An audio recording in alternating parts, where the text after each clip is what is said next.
Boleh ke tidak potong kuku pada waktu malam? Boleh. Nah, maksud dilarang potong kuku pada waktu malam, kata setengah ulama, malam itu makna gelap. Okey, kalau cerah ada tak larangan? Tak ada lah, sebab bila gelap luka. Kan? Dah nampak tak? Situ bahan diisi sini dalam gelap. Nah, kerana dulu tak macam kita.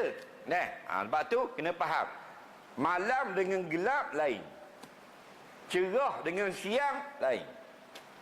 Nah, orang cerdik dia buka lampu kerana gelap ke kerana malam? Kerana gelap, bukan kerana malam. Orang ada dia buka lampu kerana malam, bukan kerana gelap. Sebab tu ramai orang naik kereta hujan gelap guguk pun siang hari, tak nampak kereta pun dia tak buka lampu.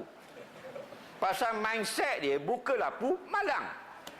Walaupun siang gelap dah buka, biar acur kena lenyek di lori satu keluarga mampu habis pun tak apa, kerana betul malam baru buka lampu. Faham lagi? Lepas tu ramai dah buka lampu.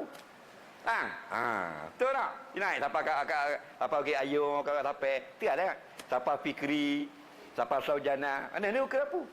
Ni tak kereta dah buka. Walaupun orang akan langgar dia mati sekeluarga, tak apa, aku rela, kerana buka lampu tu malam. Tu bagi gobi, tak cerdik. Faham? Jadi bila dah buka lampu cerah mana, kita boleh potong kuku. Itu pandangan sebagian ulama lah. Dah, sebab tu Nabi larang bawa api atau ke kubur ikut dengan jamun. Kita kata mayat pasang api. Nampak? Tapi kita kena ngaji dulu sarah dia. Maksudnya pasang api tu bawa obor atau mayat malam mengikut orang kafir. Dia punya budaya. Jika kita pasang api kerana nak suluh jalan, harus. Faham lagi?